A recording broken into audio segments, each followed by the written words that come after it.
All right. So are you ready to dive deep into self-improvement today? Let's do it. Okay. So we've got this excerpt that a listener sent over from 15 Ways to Improve Yourself, a practical guide. And Oh, yeah. yeah, the title alone, it's like super intriguing, right? Yeah. Like 15 different paths to kind of level up. I know. It's really interesting how this guide cuts through like all the noise in the self-help world, you know? Yeah. It's not like esoteric theories or anything. It's like it gives you actual tools that you can use. Yeah, totally. And it takes like these familiar concepts that, things we all know we should be doing, like goal setting or exercise, but it gives you that specific how-to, so you're not just stuck in that someday mindset. Yeah. And what's really fascinating to me is that it really emphasizes habit formation. Yeah. Like it argues that success isn't about like these huge bursts of motivation. It's about consistent actions that you build into your daily life. Right. So it's not about like relying on willpower all the time, but it's more about setting yourself up for success. Okay. Like I'm picturing like meal prepping on a Sunday, so you're not tempted to order takeout during the week. Exactly. Yeah. It's those small tweaks that you make to your environment that can make such a big difference long term. Yeah. I think we often underestimate how much our surroundings really shape our behavior. For sure. Okay, so let's unpack one of the like foundational pieces of self-improvement, Okay. which is setting goals. Yeah. So the source talks about SMART goals. Specific, measurable, achievable, relevant, and time-bound. Yeah. Not exactly a groundbreaking concept, but why do you think this framework is so crucial? I think it all comes down to clarity and direction. Yeah. Think of it like using a GPS. Okay. If you don't have like a specific destination in mind, you're just going to be driving around aimlessly, right? Yeah.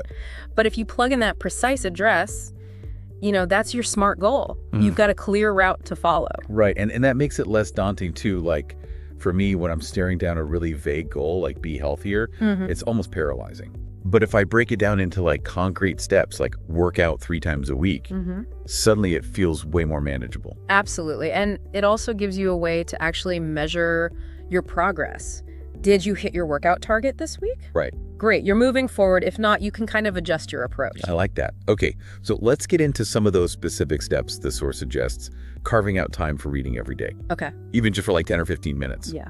Now, I'm a bit of a bookworm myself, but I'm curious, why is daily reading such a common thread among successful people? I think it's more than just accumulating knowledge. It's about like training your mind. Think of it like exercise for your brain. Yeah. Reading improves focus, expands your vocabulary, exposes you to all these different perspectives. And it's almost like a mindfulness practice in a way. Yeah. When you're immersed in a good book, you're fully present. You're not scrolling through your phone. You're not worrying about your to-do list. Exactly. And I think that mental break can be so valuable in our hyper-connected world. Plus, the cumulative effect of reading even a little bit each day is significant. Like, imagine how much knowledge you would gain over a year. That's a good point. Yeah. Speaking of habits, the source also dives into the power of a morning routine. Is it really that important to have a structured start to your day? I think of it this way. You wouldn't show up to a big presentation without any preparation, right? True. So why would you treat your day any differently? Even just dedicating 30 minutes to yourself in the morning can really set the tone for a much more productive, focused, and less reactive day. And it doesn't have to be complicated. I used to think morning routines were all about like elaborate smoothie recipes and hour-long yoga sessions. Right. But this guide suggests something super simple, like starting with a glass of water, Yeah.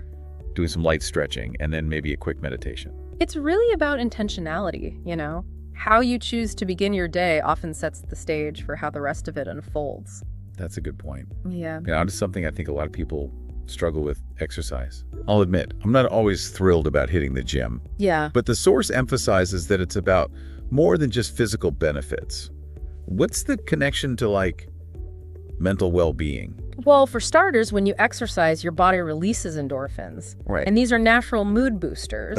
But beyond that, the discipline required for regular exercise can also build self-confidence. Yeah. And even improve your ability to handle stress. Like you're proving to yourself that you can commit to something and follow through. Exactly. And that builds that mental resilience. Yeah, and that can have like ripple effects in other areas of your life. You might find yourself more motivated to tackle challenging tasks at work or more patient in dealing with difficult situations. So it's not just about getting that six-pack, it's about developing a stronger mindset overall. Precisely. And the best part is you don't need fancy gym membership to reap these benefits. Yeah, that's true. A brisk walk, a yoga class, even just dancing around your living room, it all counts. It all counts. Okay, so we've covered exercise now. Let's talk about the other side of the coin, diet. Okay. The source has this catchy phrase for it. Yeah. You are what you eat. It might sound cliche, but there's a reason why it's so popular. Yeah.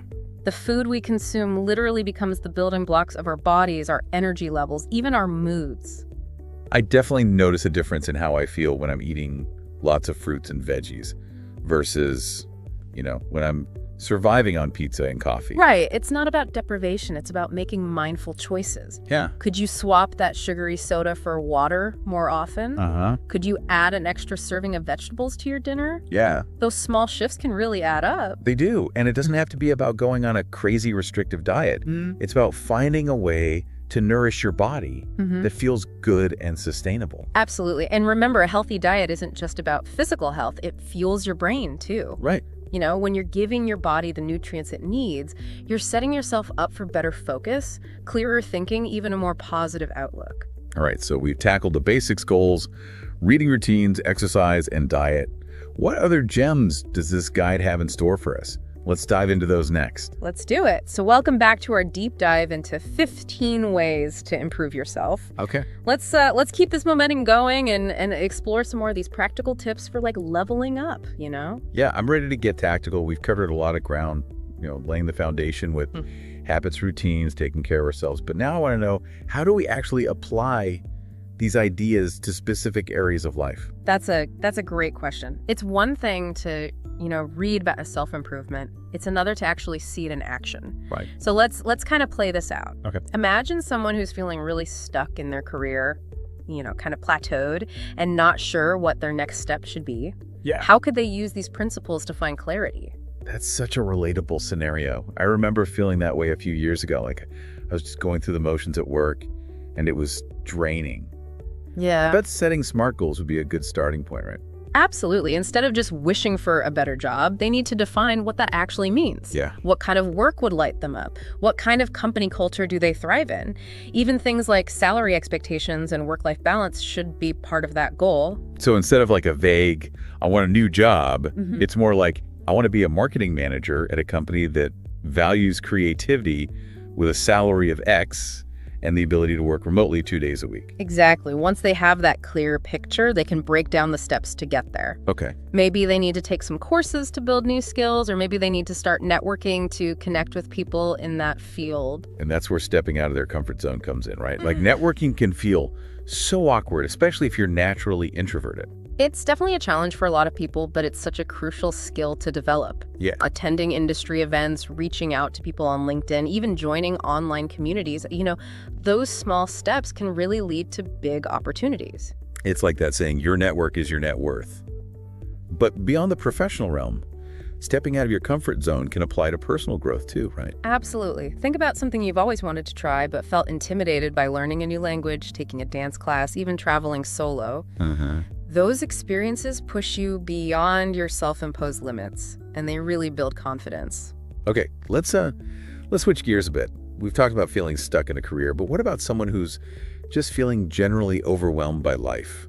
Yeah. Stress, work-life balance, the never-ending to-do list, it can all feel so heavy sometimes. What advice does this guide offer for finding more balance and peace of mind? Well, first and foremost, it emphasizes the importance of taking breaks and resting. So often we push ourselves to the point of burnout, thinking that taking a break is a sign of weakness. Right.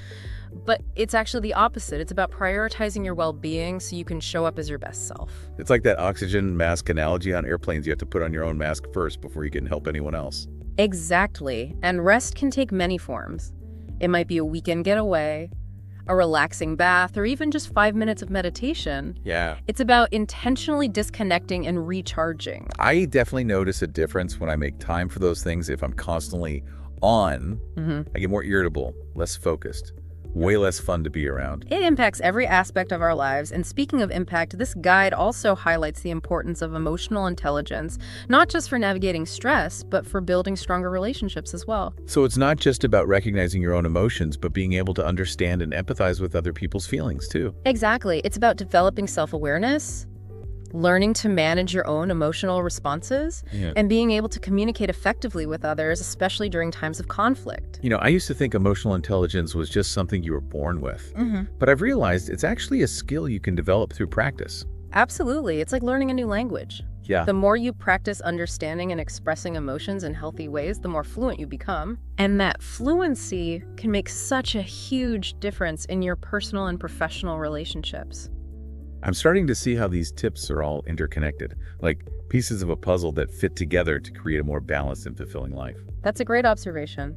And speaking of connection, one of the tips that really resonated with me is the idea of surrounding yourself with positive people. Okay, I'm curious about this one. Yeah. I totally get the idea that negativity can be contagious, but isn't it a bit unrealistic to think you can just choose to only be around positive people all the time? Yeah. What about family members or colleagues who bring that negative energy? It's a valid point. You can't always control who you interact with, especially in work or family settings. Right. But you can be mindful of the energy you allow into your life. So it's not about cutting people out. It's about being aware of how certain relationships impact you and setting boundaries where needed. Exactly. And consciously seeking out connections with people who uplift and inspire you. Think about the friends who make you laugh, who support your goals, who bring out the best in you. Those are the relationships to nurture. It's like making a conscious choice to invest in your emotional well-being, just like you would invest in your physical health by eating well and exercising. Precisely. And speaking of investment, the next tip we're going to explore is all about using your time wisely, treating it as the valuable resource it is. Right. Bring on the time management tips. Yeah. I'm always looking for ways to be more productive and get more done without feeling completely overwhelmed. Yeah. What does this guide suggest? Okay, welcome back to the deep dive. Yeah. We've been on quite a journey exploring these 15 tips for self-improvement. We have. We've talked about, building solid habits, getting out of our comfort zones, and even the power of, surrounding ourselves with positive people. But now I'm kind of curious to shift gears a bit and talk about the bigger picture, like the why behind all of this. Yeah, it's fascinating how all these seemingly individual actions, when you put them all together, they kind of point towards something much larger, a more fulfilling and meaningful life. Right. It's not just about checking boxes on a to-do list. It's about becoming a better version of yourself, and that ripples out into all areas of your life. Exactly. Take the example of surrounding yourself with positive people. Yeah. On a practical level, it makes sense. Negativity can be draining, and being around uplifting people just makes life more enjoyable. Right. But on a deeper level, it's about choosing to invest your energy wisely. Like you're consciously curating your social environment to support your growth and well-being. Precisely. And that theme of choice comes up again and again in these tips. Yeah. Building better habits, stepping out of your comfort zone, practicing gratitude. Mm-hmm. It's all about making conscious choices that align with the person you want to become. It's empowering, isn't it? Instead of feeling like you're at the mercy of your circumstances or your impulses, you're taking control and shaping your own life. And that sense of agency, I think, is crucial for lasting change. It's what fuels the commitment to read daily, to persevere through challenges, to keep showing up for yourself, even when it's hard. I used to really struggle with consistency. I'd get all fired up about a new goal, but then I'd fizzle out after a few weeks. Yeah. But I've realized that when I tap into that deeper why, when I connect the goal to my values and my vision for my life, that's when the motivation sticks.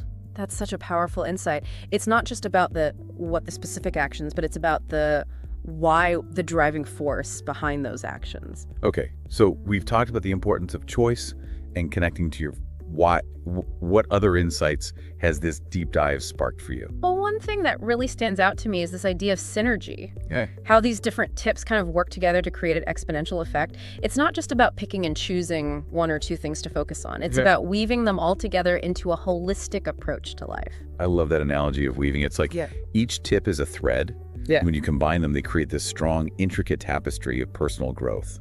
Exactly. Imagine the possibilities the self-awareness you cultivate through mindfulness might help you identify unhealthy habits. You want to change the confidence you build through exercise, might give you the courage to speak up more assertively at work. The gratitude you practice might inspire you to volunteer your time and help others. It's like a chain reaction of positive change. Each step reinforces the others, creating this upward spiral of growth and fulfillment. And that brings us to the final point in this guide. Okay. This idea of giving back and helping others, it's almost like the culmination of all these individual efforts. It's beautiful, isn't it? Like once you've invested in your own growth and well-being, you naturally want to share that abundance with the world. Yes, and it circles back to that sense of purpose we were talking about earlier. Okay. When we contribute to something larger than ourselves, whether it's volunteering our time, supporting a cause we believe in, or simply being kind to others, it adds a whole new dimension of meaning to our lives. It's like that saying, the best way to find yourself is to lose yourself in the service of others. And perhaps that's the most profound takeaway from this deep dive. Yeah. Self-improvement isn't just about personal gain. It's about using our growth to make a positive impact on the world around us. I love that it's not just about me, it's about we. Exactly. And as we wrap up this conversation, I'd like to leave you with a final thought. Okay. What if the true magic of self-improvement lies in its potential to connect us more deeply to ourselves, to each other, and to something greater than ourselves? What a beautiful and inspiring note to end on. Thank you so much for joining us on this deep dive into 15 ways to improve yourself. We hope it sparked some ideas and motivation to embark on your own journey of growth and transformation. Remember, self-improvement is an ongoing process, a lifelong adventure. Embrace the journey, celebrate your progress, and never stop learning and evolving. Until next time, keep diving deep.